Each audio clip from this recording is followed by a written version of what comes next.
are ready for another great conversation with my friend Paul Kervick from Vermont. Paul, how are you? Yes, John Michael, so great to be back with us once again. And we are off and running as we usually are, all kinds of things happening. What are you seeing from your angle there with the people that you're hanging out with? Yeah, well, it's interesting because just in the last couple of weeks, there's a couple of new groups that seem to be emerging from a couple of different organizations, if you will, of people wanting to have a conversation about how we can help each other. So I'm feeling very encouraged by that. I'm also tuning in that there seems to be a lot of information coming in recently about kind of the more cosmic solar energies that are increasing here on the planet, which is affecting the Schumann resonance, it's affecting people's consciousness, it's affecting our DNA. And I'm noticing that some people are still finding a real struggle time with that. So I'd love to maybe jump into some of those areas with you today. Well, why don't you just jump in? What seems to be uppermost in your mind from all of that, and maybe you can just talk a little bit about for people who might not be familiar with it. What does it mean when we're getting solar radiation, and what does it mean also when we're getting cosmic radiation? Because we're also reportedly going through certain bands of galactic radiation as well, not just solar radiation. Yeah. What does that mean? Well, I mean, think back to when you were 8 years old and you went with your family to the local fair and you got on the merry-go-round. You know, we're on a merry-go-round in our planet, in our solar system, in our universe. It's going around this galactic center, the galactic core. And every 12,000 years, you know, that merry-go-round comes by again, and it's a different energy. And we're going through, as I understand it, and I'm not a physicist or scientist in that way, but if you could picture this large sheet of cosmic energy, like this huge veil from the galactic center, our universe and our Earth and our solar system, our sun, our planets are moving through this. And if you follow it like I do every morning, there's a great website I'd recommend to our viewers called Suspicious Observers, Ben Davidson. He is just awesome. And he puts out a little short 10-minute video each morning, kind of tuning into what's happening on the sun, what's happening in the universe, the planets, and the bigger thing, global warming, quote, is kind of like, really? It's actually, we're about to go into global cooling. And what he was pointing out is that this normal cycle, it's like a breath that the sun goes through. We have maximum sunspots where there's a lot of energy coming in. Then we have minimum sunspots where things are quiet. But what we have going on right now is the Earth's magnetic field. Whoops. Oh, there we go. The Earth's magnetic field is actually decreasing. And we know that the poles have been shifting here on the planet. And that process with the magnetic fields, which in a way is our protective shield, is less. And we're going through the galactic sheet, and there are more of these cosmic rays that are coming into the planet, which are affecting our weather. It's affecting Mother Earth. It's affecting our cells, our DNA, our consciousness. Most people don't have a clue about this, I don't think.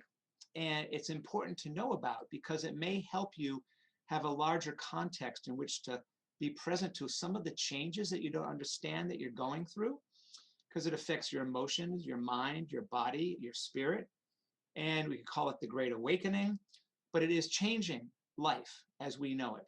And so I think that's really significant. And we're coming up to a window this next week where we have a full moon and a lunar eclipse to be followed on, I believe it's June 10th, with a new moon and a solar eclipse. And I was seeing recently this fantastic video of, I'm not sure who this fellow is, I'd never seen him before, looking at the Mayan calendar and the Aztec calendar. And that basically, if you recall back to December 21st, 2012, you know, everyone thought the whole world was going to shift and there's the Great Awakening. We move into the age of Aquarius. And in a certain way, but those calendars are based on moon cycles and different principles. Well, this fellow has done all kinds of research and basically says what's coming up next week in this time period is actually what was happening back in 2012. So if anyone is feeling like I've been feeling, just a real increase, and this isn't in a bad way, it's just, I would call it more of an excitement or an intensity of energy. And it's going to keep increasing. And we may start seeing some pretty dramatic shifts and changes here in the human realm, on the planet. And it's really important to stay out of fear and be in trusting that it's all going to be okay and that we are eternal source creator beings and we all signed up to be here for this major birth. Mm-hmm. So there's always this interesting question, and thank you again for that kind of blast of solar ray.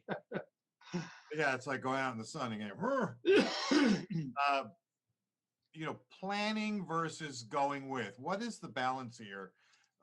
Because obviously, if we're coming from a fear place, then we're generating a certain realities bubble around us that's more based in fear. And yet is there such a thing as tea leaf reading and being cautious and seeing what's coming? So in terms of helping people think about preparing versus or not maybe versus, but in the context of what you're saying, just about being here now and just trusting that you have what you need. What is the balance there? What do you recommend for people in terms of prepping versus just being here?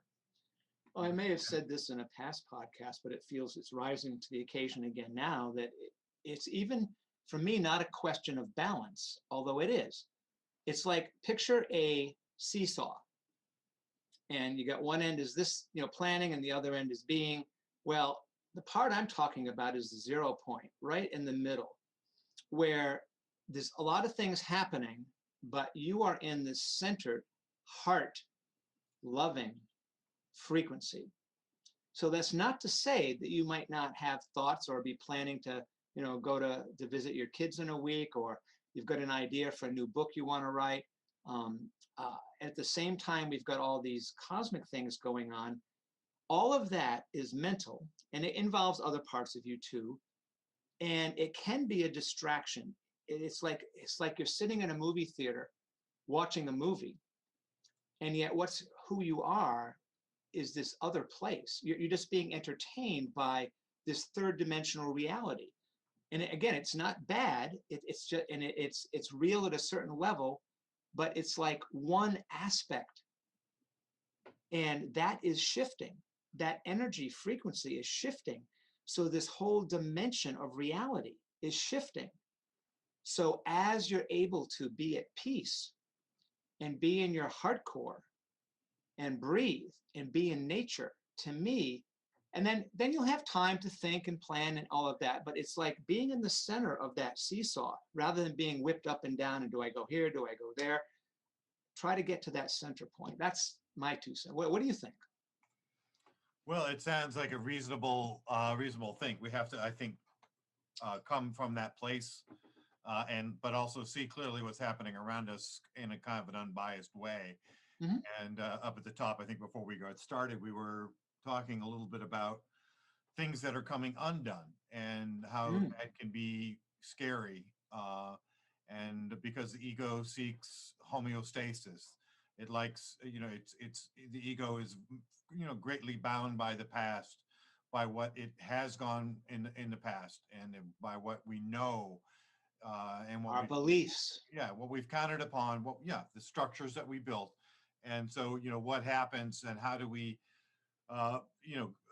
help people and ourselves navigate through these areas of chaos and, or apparent chaos, because the chaos is, in one sense, the breakdown of the ego. It is the recognition that the ego as a mechanism for navigation, for choice making, for guidance.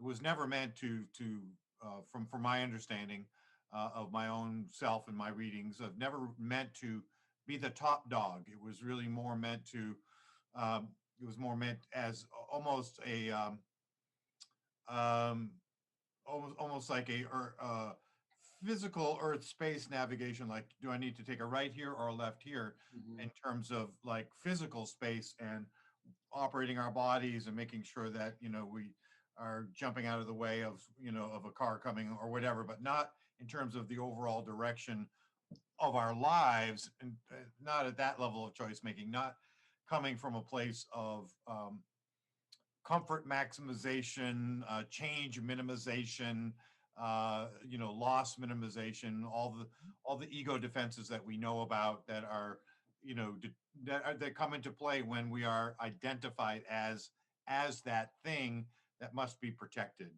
Well, Um, I think that's an excellent point, and I would offer, and continuing on that thread, because I think this is very important. I'm thinking of being down by the ocean, and this ego, this thing that we built. Basically, we've created this vehicle, the physical body, mind, emotion, for who we truly are, to have an experience in this world, in this duality. And so, as we're looking around, it's easy to get distracted into this beautiful, and sometimes not so beautiful, it could be very traumatic, which keeps you engaged in something that in a way isn't real. It's real and it's not real. And it is transforming. And you're part of that transformation because you're connected to the earth. So sitting down by the ocean, to me, is a wonderful thing. If people have access to water or ocean, water is such a key right now. Staying really hydrated is really important on a physical level. But if you sit there at the ocean and you notice a breeze come up and it lifts a little wave, and then the tide's going out, so then there's some bigger waves because it's going against the wind. And if you look at that, you could think about it. Well, we're like a wave in the ocean, or maybe we're even a drop in the ocean. The ocean is who we are, but we have the illusion or the appearance that, oh, we're a wave, or I'm happy today, or I'm sad today, or I'm a doctor, or whatever the thought is. But in truth, that's not who you are. It's a creation that has happened through you to experience this level of reality. So if we can all take a breath, take a glass of water, and this may be a stretch for some, and it has been for me over the years, but I can feel what's happening. I can see it all around me. That reality, the outer reality, is disintegrating, separating us and them. The financial system is collapsing. The educational system is collapsing. The medical system is collapsing. And again, our egos are also, we're part of all, we have to let go of the wounds, the trauma, the beliefs, the ideas that may or may not be truly who we are.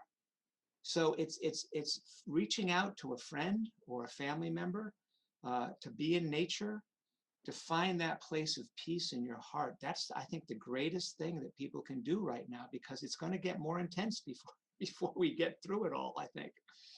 mm, mm.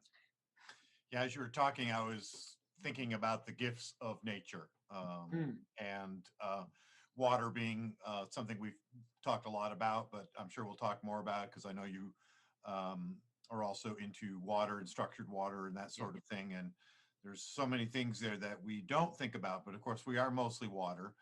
And water now, of course, offering us even just at a metaphorical, or so you could say a structural level, the notion of flow. We're learning to flow along, flow around, water flowing down the brook, flowing around rocks. It's not, it's encountering them, but it's flowing around them. It's not going, damn you, rock.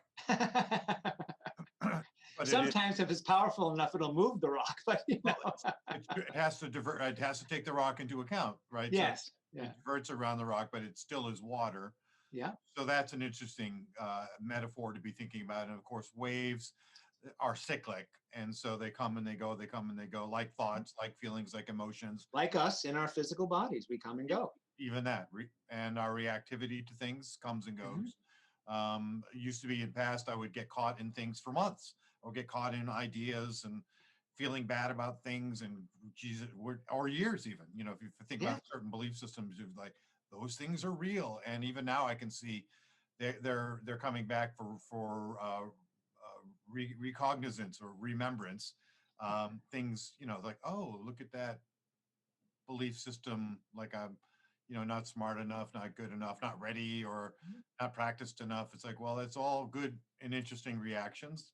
And from one point of view, the ego's point of view, the game A, competitive out with other people point of view, there's a reality there. There's a shared reality there.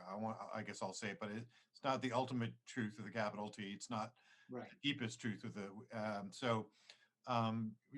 centering ourselves, I think, back in these natural things, the planet itself, the earth, when you're walking on it, of course, you're seeing fractals all around you when you're looking at trees, plants that are out now. Everything's fractally oriented, which is a reminder of the unity and kind of the balance and beauty of nature. And people underestimate the value of just being out in nature and letting it come into you, just in terms of the smells, the wind, the visions, right? And the clouds in the sky. And in truth, we're not separate from it. We don't even have to let it. I mean, yes, we want to let it come in because it's a reminder, but that's who we are on a physical level. You, me, we're 99.97% water on a cellular level. We're bioelectric beings, electric, the sun, frequency. That's what this vehicle is made of. And we've polluted the planet and we pollute each other. And that earth is loving, it's there, it's our planet, it's our home, and we are of it, and we will go back to it. So it can be a great healing opportunity. The old thing of go hug a tree, it really works. It'll help ground you. It'll help those roots go down, get rid of the stress, get rid of the tension. It is so important right now. And we've done weird things to the water.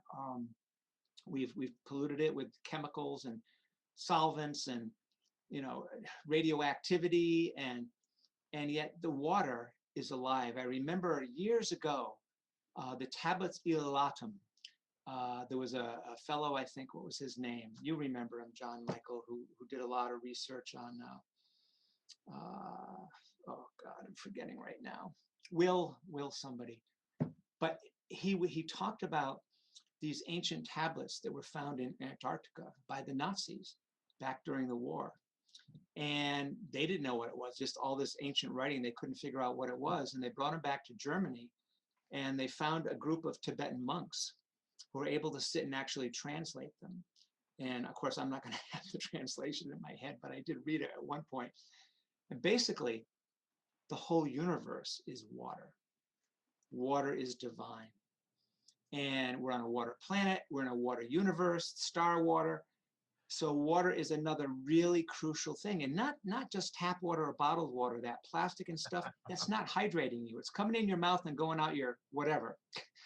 And it really is about hydrating, which you get through food, you get it through movement, exercise. That's why it's so important. Rather than sitting in front of the computer all day or in these Zoom meetings, moving your body. Maybe we should go for a walk. But it's about getting out in nature, hydrating with proper water, and I can't express how important that is to your well-being on every level of your well-being, especially these times we're in right now. Right. So while we're on the subject of water, I'm thinking of our mutual friend Zane, who I'm sure will watch this, and very much into hydrogen water at this point. Yeah. Which I have a little hydrogen bottle maker, water maker. I'm not sure, it's not right here, but I usually keep it around here. And I have the experience that once I supercharge it with hydrogen, that when I'm drinking it, it doesn't even hit my stomach. It just kind of goes in. It does. And I notice that I don't, automatically get up to empty my bladder when after drinking that kind of water. It does something different. I don't know what. I can look up and tell you what, but in terms of just experientially, I can feel that it's doing something different. And then there's the structured water thing that I know you're into, and Just tell us just a little bit while we're on the subject of water, Yeah, and because these are things that people can do, and it's not difficult for themselves. And absolutely. so, tell me what structured water is exactly. Right. Well, if you've ever been over, if any of you have ever gone over and sat at the foot of a waterfall or high on a mountain stream and just taken a glass of that water, you can tell the difference. Absolutely tell the difference. And on a chemical level, H2O is what we all think of water. Structured water is different. It's what's in the membrane of all the cells in your body when I'm talking about the 99.997%. And there's extra hydrogen there, which is why you're having your experience with the hydrogen water. You get the same thing through structured water or living water. You can get the same thing through drinking out of a waterfall, as long as it's not at the foot of a chemical plant. But the vortexing, the spin, Victor Schauberger, look at, it's that spinning. I mean, you could do something very simple in your own home, even if you got, crappy city water, tap water, or your bottled water. Just take a wand and visualize the love frequency and appreciation and gratitude and stir that water clockwise. Just stir it up so it's got some vortex and then drink it. I tell you, I've done this enough. I can tell the difference. And there's a little simple bottle that we sell that you can just out traveling, go through any restaurant or something. You just pour the water through one end and it comes structured out the other end. Very simple to do. So the structured water is a living water. It's gel water. If people are interested, there's an amazing scientist, researcher, Gerald Pollack, who basically discovered, I guess, the fourth phase of water. And on my website, as we're getting that up and running again, there's a nice TED talk by him that explains it. Even energetically focusing on your water, it's not that difficult to do. And the foods you eat, I would recommend Gina Bria's Hydration Foundation, who I'm working with for a couple of demonstration projects for farmers here in Vermont, where we can help retain the water, have properly hydrated soil, all those microbes hydrated, which means our plants are going to have more nutritional value. It means we use less water for irrigation. It means that we're healing the groundwater running in the streams into the lakes. This is such important work, but that you can do simply. And there are foods in her website. She has wonderful resources, lots of videos, lots of foods that are high in hydration. Her mom and my mom, when they were in nursing homes, it was really hard for them to drink.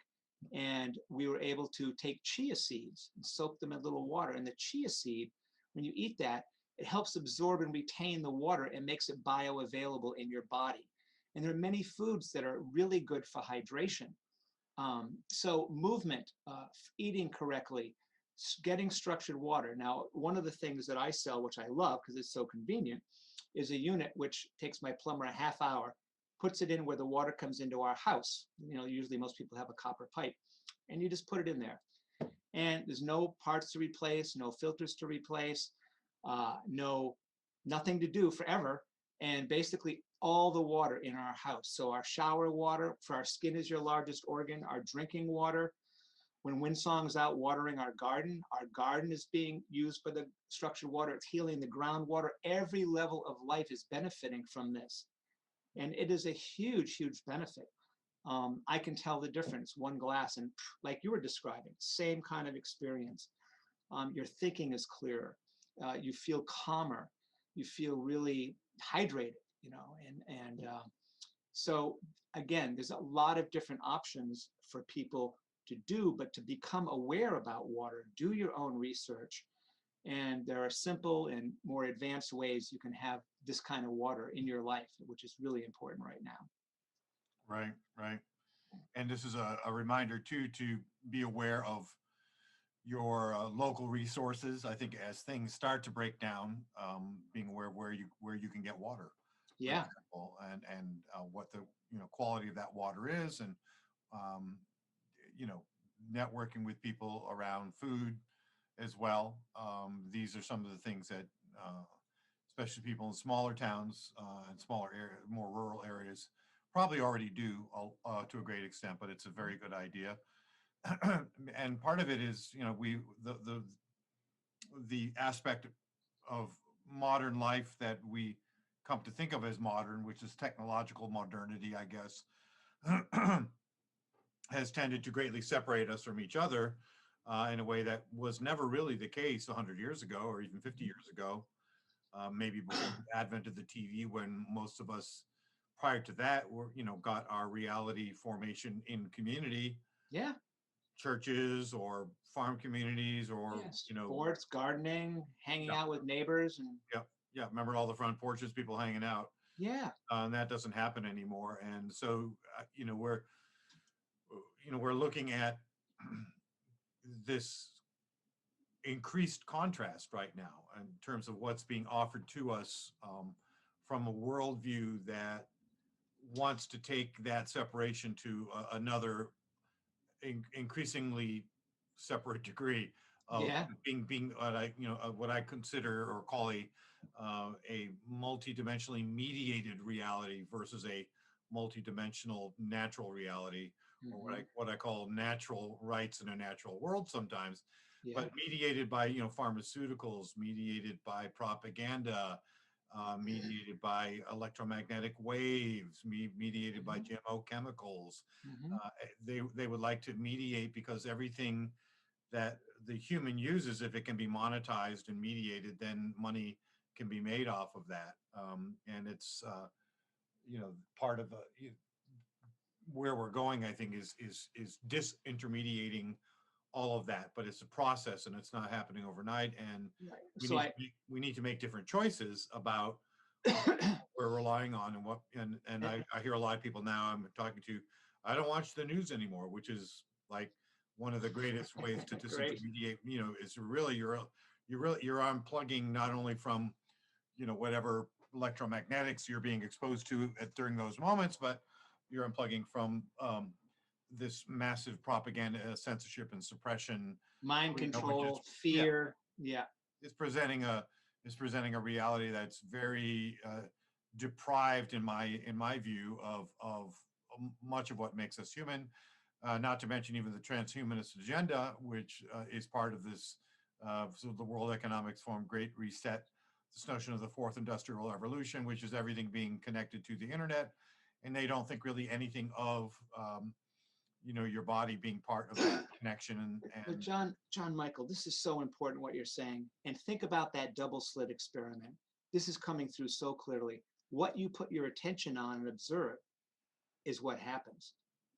So if as people are able to step out of their fear, up out of their beliefs, or this battle that's going on, the disintegration, the AI, getting off the computer, getting off the electronics, go be in nature. Because I'll tell you right now, the Earth's magnetic field is decreasing rapidly.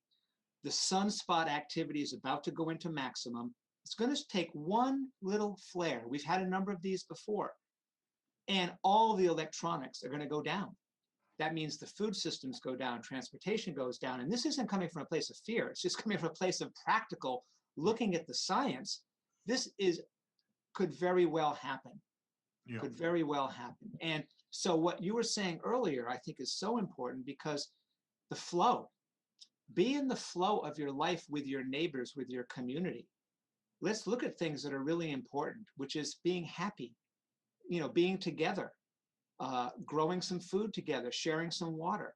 Whatever the other, and this happened to me this winter in the middle of February during the blinding snowstorm here in Vermont, 20 below zero. We're going along our day, making a cup of tea, and all of a sudden, water, no water. I said, holy shit. Oh no. Thank God we had some local people that had a friend who was in the well business. They came right over within an hour with blinding snow and wind and blizzard. We're chomping. We got about a quarter-mile hike to where our spring is. And thank God it wasn't the pump, but he found an old rusted pipe and it sucked all the water out of our house. But the value of that water, became even more important to me. But if it wasn't for, again, the connecting with my neighbors, someone right here, and then my other neighbor said, come on over, our water's working, take some water. We traded some of Winsong's pottery. You're building the flow of life in a living community. I think that's going to be critical right now in this next few years that we're moving through. yeah, yeah.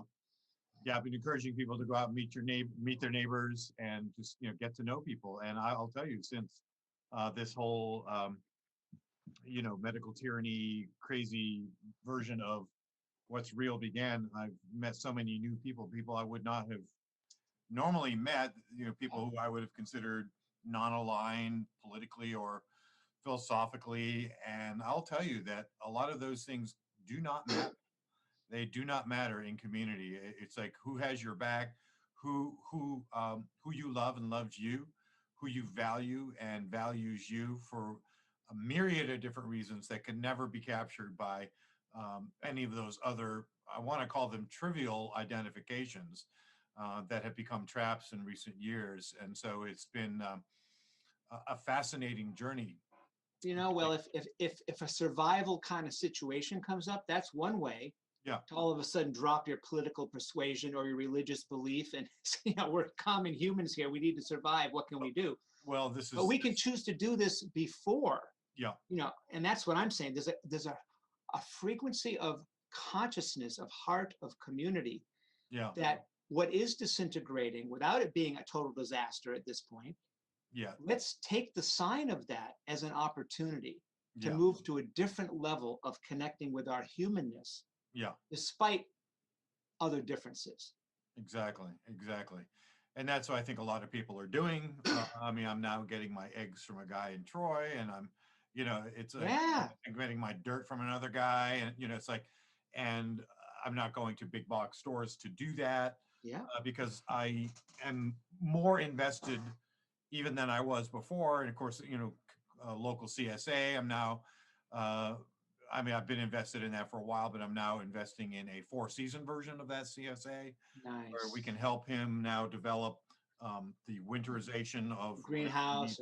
Yeah, exactly, and get that up so that we can be sure of having food through the winter. There are going to be people in this network now offering courses on bread making and wild foraging and food preservation and meeting new people to now do open mics, which is bringing together, again, people who wouldn't normally come together. And I think we have an opportunity to, by so doing, strengthen our networks and also strengthen our psyches by understanding that we do need this diversity. We need it.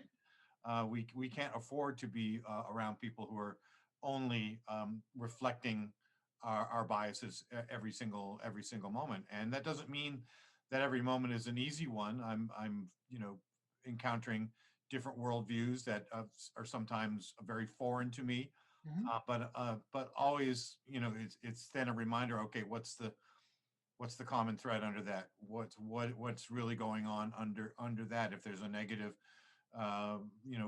version or vision of the world based on some philosophy or religion, what's under that? What's percolating under that?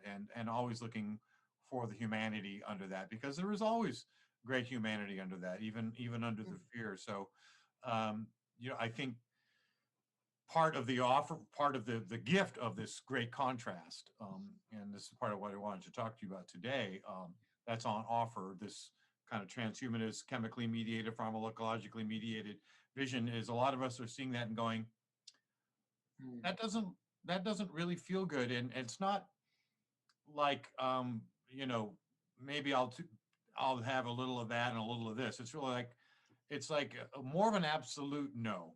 On a soul level, like no, none of that. And so there's this sense of clarification. And I don't want to necessarily use the word ease, but the ease in the sense of the contrast is so great that there isn't any more this wiggling around. Well, maybe a little of this, or maybe I can do that. It's like, no. And so from that no comes the opportunity of, well, what is this next world as this one disintegrates? And like you were saying, it's the monetary system, which I think is probably the biggest religion. I mean, I think ultimately it controls people. I think it was John Lilly that said, money is God. Really in this situation, because there's so much veneration and there's so much interaction of trying to grab more of it, get more of it, and do more of it, and yet there's a poverty of spirit in all of that, and so many people not being able to get what they need from that, and wherever it touches I'm thinking of indigenous communities that live on less than $1 a day. My God, it's like, what does that mean? Because once these indigenous communities have been introduced to the money system, generally speaking, they go downhill very rapidly. I think of the Native Americans who early on got trapped by alcohol, say, Yeah, yeah, sure. that The introduction was of the West. brought over by the Westerners, and so. Um, so going back to this basic idea that we're in this, we've been given this great contrast now, which there's this grand paradox going on, because the contrast is what's the world on offer is, at one level, a world of an open air prison. It's imprisonment electromagnetically, chemically, pharmacologically, you name it. It's Every level, conceptually. education. And so by saying no, though, we get to sort of flip around and go, wow, we're free. We're free to not participate in Hmm. that. And in that freedom, there is great opening. Hmm. And so I want to talk a little bit about what you're seeing in terms of this rising of spirit, and sometimes called 5D consciousness, that is opening to something more that we may not yet know, and Right. how are we to enter into that? And I sometimes call this the emergent world, because Hmm. it doesn't feel like, it's not like, oh yeah, where we're going. I've got it all written down on page 533. Just check the notes in the back of the book. We might just differ over details, but we know where we're going. It's like, not no, we really don't know, but there is maybe the heart of us, and if so, something in our heart does know, or has a sense of the direction. And it's not just me, but it's we. It's a field of interbeing. It's a field of shared subjectivity, shared reality making, where we're now turning around, going, you know what, we are the authors here, but we're also authors, as you were saying earlier, with this bigger world. We're not separate from that thing. Right. And I believe that we're going into places that we literally have never conceived of before, collectively. So Yeah. what do you say about all that? Well, that's a lot. That's good though.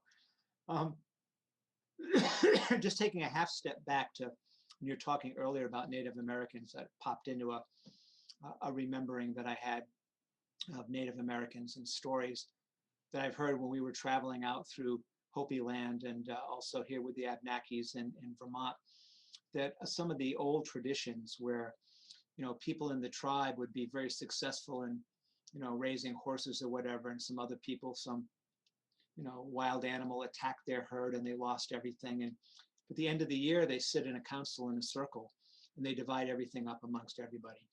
It's just a whole different approach, that we're all in this together, and it doesn't preclude people for being innovators and entrepreneurs and benefiting from that, but at the same time it's not done separately from the benefit and the people that are starving there. And I was thinking another thing you were saying, I'm thinking how in a sense they've created, the powers that were, a paradigm, a control matrix of addiction.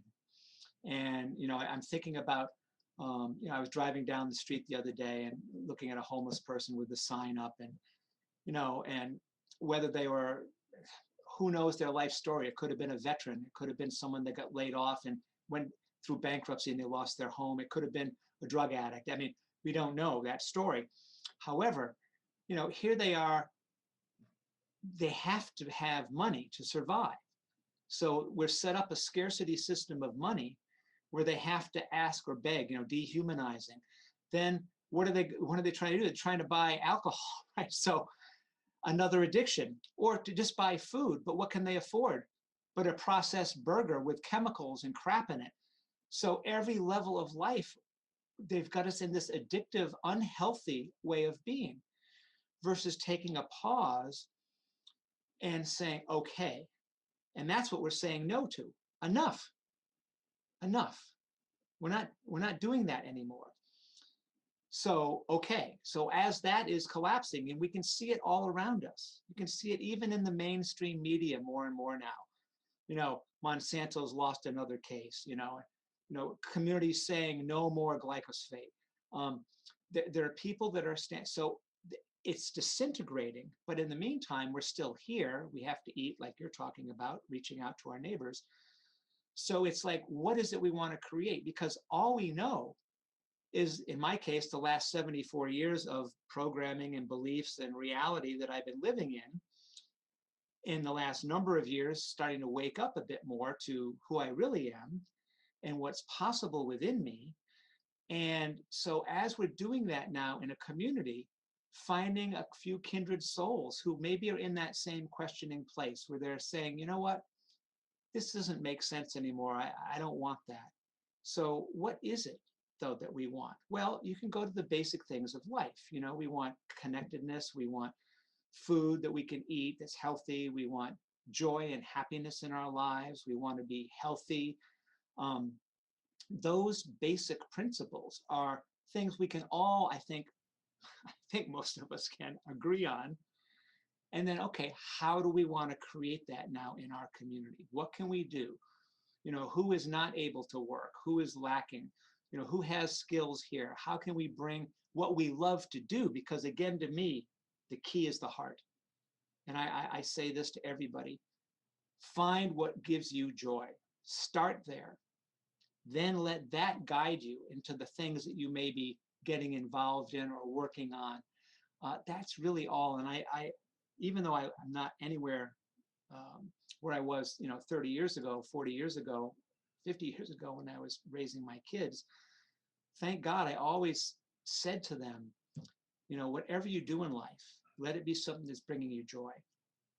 Don't just take something because you should or you think you have to. Be willing to believe in yourself enough.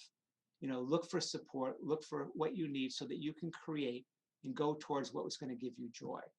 And that hasn't changed for me. And I think it's now as true as it ever was, that in our communities with the people you and I are engaging with, start with themselves in their heart. Feel that place of joy and happiness. Imagine gratitude. Put your hand on your heart. Just feel into that. And from that place, connect with somebody else and have a conversation like we're having. Explore, where are you around this or that? And what could we do? What could we do today that would feel good? Maybe we just take a walk in the woods, or we go down to our local farmer and say, hey, I got a half hour today. Can I help you dig that plant or something? Something that is going to make you feel good, that's going to be putting that energy out into the earth, out into your neighbors, out into creating something that everyone is going to benefit from. But it starts with you. Indeed. Yes, and I would add to your list of things, everybody needs meaning, and I think it's implicit, I think, in what you said. But it's part and parcel, I think, of people finding what they love, because that automatically gives you meaning. But it comes in connection to others, because whether it is even if you're a lone, quote unquote, lone artiste, doing your poetry, your music, throwing pots like Winsong or whatever the case. A lot of it is solitary, but the joy of it is in the sharing. Yes. With your poetry, your music, your art, your food as an art form clearly is part of that. And now increasingly, people are finding their connection to natural medicine, which I think is beautiful. We've been last couple of weeks been talking a lot about pine needles and pine needles. Yeah. And it's like, and I'm seeing people, who wouldn't normally be into that, collecting them, and how do we do the create the tinctures, and what about this, and make tea. Yeah, I mean, it's fascinating that this whole, fake versus real has pushed us really back into the real. And it's not that there isn't some good stuff in what is created by, say, pharmaceuticals or other aspects. Yeah, sometimes there's a place for all of it. I'm not saying blanket no to everything, but the world on offer is right. very much causing us to do that. So so it's so the aspect of meaning as we create a new world. I would love there to be this community coming together and saying, what's going to bring you the greatest joy, and what support do you need for that? Because we all need things around us, whether it's the pen and the paper for the writer or the laptop, or the artist, as long as I whatever. have electronics. Yeah, we all need things. We all need that support, and then also be looking as individuals and as groups to be looking back around to our community and saying, and this is, I think, part of a future inquiry. It's like, oh, what do we as a community need in order to establish a sound foundation, a sound basis? So that would be the food, the water, the air, right? Yeah. Shelter, fuel, and of course, we're looking forward to the disclosure of a lot of these suppressed energy technologies. If you just Yeah, we're on the cusp of a lot of these really I mean, coming to the forefront, which is exciting. and people may not be aware of them, that there No. have been many what could be called over unity, or certainly high um, efficiency energy technologies that have been appropriated by the powers that be. Or suppressed. Yeah, exactly. I mean, you can find the patents on them too, Yeah. where they said, no, national security, we can't let that happen. And what really means is, we don't want our money pot to go away. And if you do that, it will. But I think that would be one of the most incredible things for the shift of consciousness around the planet, would be to release some of those free energy technologies that are out there waiting. They are. But going back into this conversation, what do we as a community need? And then, what part of my day or week can I invest and contribute to that? Whether it's keeping a hydroponic system going, tending the garden, weeding, the shared CSA garden, or working on water reclamation projects, or what have you. There are things that we need to do to reclaim from this vast poisoning that we were talking about before. And then there are things that, as we reclaim, that we can, then there are things that we need to do just to establish a new basis for people, for community, for who they can be in community. And that's not really something we've ever collectively offered. I mean, and here's the other part of the opportunity, this whole COVID and all of this shutdown and lockdown and separation. For many people, and I'm excited because I've seen a few interviews lately of people who've been working that 9-to-5 job to earn the money to put their kids, just their whole life was basically earning money in this job, which they really didn't like, but that's what they had. Then all of a sudden they can't go into work anymore. And so a number of people are using that opportunity. There's a woman who was saying, I've always wanted to write. And she started writing this beautiful illustrated book. And she's got it now on YouTube and all of that. And her whole life is changing, doing something she loves. And so I'm saying that, there are so many people, I think, that get locked into what isn't. And when's it going to go back to normal? It's not going to go back to normal. I can pretty much assure you it's not going back to normal. And it's not, and but it's not going to be the new normal either, right? It's not easier now normal, right? to start thinking about what would give you joy. What do you want to do in your life? And it could be the same thing. That could still happen. But it's just, kind of opening the palette of your own creativity to say, wow, if I had, could do anything I wanted to, what would that be? And, you could take baby step towards it, but just let the reality of that come into your heart and keep that your focus, and watch the magic happen. Well, and on that topic, a friend of mine sent me an article the other day, and I'm looking for, I'm not sure where it is now, but it had to do with the lockdowns having, as you were saying, resulted in many people losing their jobs. And, while some of them were getting money from the government, not all of them were. And one of the unintended consequences and again, there are always unintended consequences, no matter if you feel that there are controllers doing this. Well, in any case, there's always what I call strange attractors in the chaos, right? There are things that are bubbling up from underneath, which was why I think in part the whole volcano thing in Iceland and other places is really powerful metaphor. Perfect. Because there's stuff bubbling up and you can't stop it. You might be able to direct it a little bit by putting an earth berm there, but that stuff's coming up, and sometimes it comes up explosively, and sometimes it just glugs out. But that is part of what's happening. But part of what's coming up is people, I think, are finding that. I think the article was something like "take this job and shove it."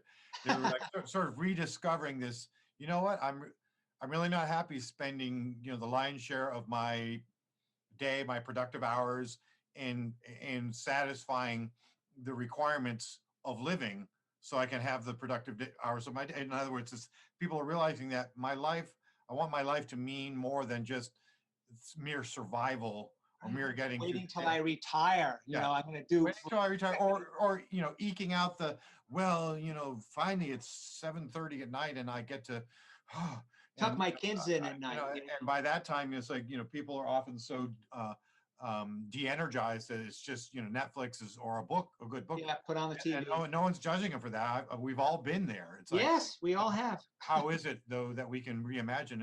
One of the questions I often think about and like to ask people is, if we just all of a sudden arrived here, like we all just woke up one day, we all just said, we just got here, and we realized that all the rules were subjective. All the agreements were subjective. Right. And I know this can be a scary thought, but as things break down, we do need to think about our authorship in the collective agreements. Yes.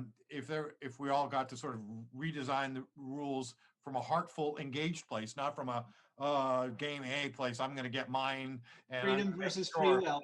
Right. So Yeah. so if we all just like landed on this hilltop, and you and I and 100 other people were standing around going, oh, this is kind of interesting.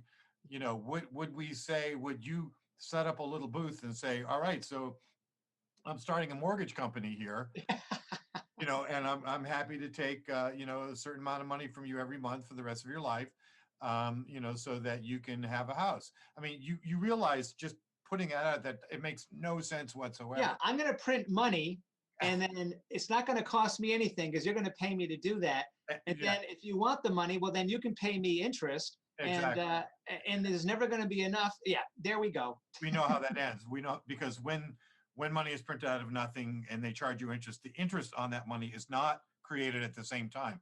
It's Right. not created at all. So in any kind of closed system, and the economies as big as they are, it's a closed system still. And what we're seeing now is we're seeing that the economy, the debt-based economy, an interest-based economy it literally cannot survive. It's collapsed. The money can happen any day. The money isn't created. So in order to pay that interest back, you have to get it somewhere else from other Right. people's money that they're using to pay their debts. And so if we were all sitting here or standing on that hilltop, we would create something very different. Now we'd all be looking to each other to contribute to whatever that is. Yeah. There would be the initial Deep breath. projects to establish the ground, to establish the necessities. People are going out looking for water, food, shelter, fuel, whatever it might be. Right. But then once that was established, there would be beyond, once you get beyond the initial work initiation phase of getting everything up to functional, and of course there's always going to be changes made, but you get up to a maintenance level. Right. And so it's not people are no longer spending all their time working on that. You would expect maybe for the first, whatever it would be, depending on what tools you had at hand, it might be 3 months, it might be a year, whatever it is, getting everyone pretty much working full time to make sure everyone has food, health, shelter, Basics. and whatever. And then you'd have the natural delineation of roles, people who are good at natural health and healing, educators, again, like you were saying, caretakers for the elderly and the young, and you'd have your natural delineation, and hopefully those would be very loose boundaries so that people could flow in and out. And then you'd have, what is it, 15 hours, 10 hours, 15 hours that eventually you'd have to spend on personal community caretaking, like of the gardens, of the water systems, or whatever. And then the rest of your life, the rest of your day, say that was 2 hours a day. What do you want to do? Or 3 hours, 5 hours every 3 days a week. Then you'd have, all of a sudden you'd have this huge amount of time to do what? To play, to create, study, to learn, to love, to write poetry, to discover the whole world around you that we're, our heads were down. We were focused on, getting ahead and making sure we didn't get ground under the wheel. And so I think and I know that sounds like a socialistic or communistic or communistic perspective, but It's a humanistic, natural perspective. Here's my magic wand. I'm creating that mountain. So anyone watching this, just watch out because we're going to end up there soon. but the point I wanted to make as a counterpoint to it's just that, is that this is a voluntary association. This is a voluntarist kind of thing. You're not doing it because anyone is telling you to do it, and no one's taking anything away. If we did all actually start again at this, more or less equivalent basis, and there will be people who, I'm not against the notion of some kind of money or some kind of value exchange, tokenism that, where, people can, vote with some kind of tokens that, we think that it's really good to do this, and we're willing to yield certain amount of life energy or whatever it might be to see that happen. And the people working to make that happen get that energy so they can focus all their energy on that. Maybe they wouldn't be taking 15 hours of their day, of their week towards anything, but there's always opportunity to, as a community, to talk about these things. But we haven't been talking about these things. We haven't been part of the decision making, which is why you can get groups of people making bioweapons out of viruses, which has long been known. I mean, they were doing it back in, was it South Africa, when they were trying to figure out how to make sure that the native populations didn't grow too quickly. And this is part of eugenics. It was the whole thing. People are not aware of this, maybe, but we have to start thinking about things in a different way. And this is the emergent culture, I think, that's coming before us, which can be a breath of fresh air. It can be, I'm not going to call it utopia because I know people are afraid of that. Utopia, I think, too much implies that I'm going to tell you what to do because I have this vision and you're all going to sign on and it's going to be the perfect world. No, this is emergent. The questions are as welcome as the answers. In fact, you need the questions and you need the diversity in order to be able to sustain any kind of growth, because that's how life works. And the time is now. It's been perfectly created in our lives to use this opportunity to do exactly what you're saying. And it's if people can recognize that they have a choice, take a breath, take a pause, tune into their heart, because it's still very easy for many to have the evening news, the radio, and it's constant fear, mind control, the agenda of, quote, the New World Order, whatever. And that distracts you from exactly the thing we're sharing here today, which is a beautiful place, joyful, happy, creative place. We don't have to wait for the whole thing to totally change. It is going to change. It can't help but change, just like the earth is changing, just like our bodies are changing. It's a natural process. So as that's happening, if we can invite each of us to be totally present to ourselves, and then our families and our communities, from this place of joy, of co-creation, of helping out, of reaching out, we're going to do it. We are doing it. We are doing it. And that's why these chats are so important, John Michael. So very good. Well, as I get inspired and encouraged. As usual, you put the cherry on the top of the shake, I guess. But thank you. Oh, wow. That I think is a good summary of what we're feeling. And again, we don't have the answers, right? You and I don't have the answers. We have some resources. We have some wisdom. We have a lot of questions. And some days I feel like I'm stumbling around in the dark. And we're happy to share with people. Reach out to us. We're definitely happy to share whatever we can that would be helpful. Of course, always.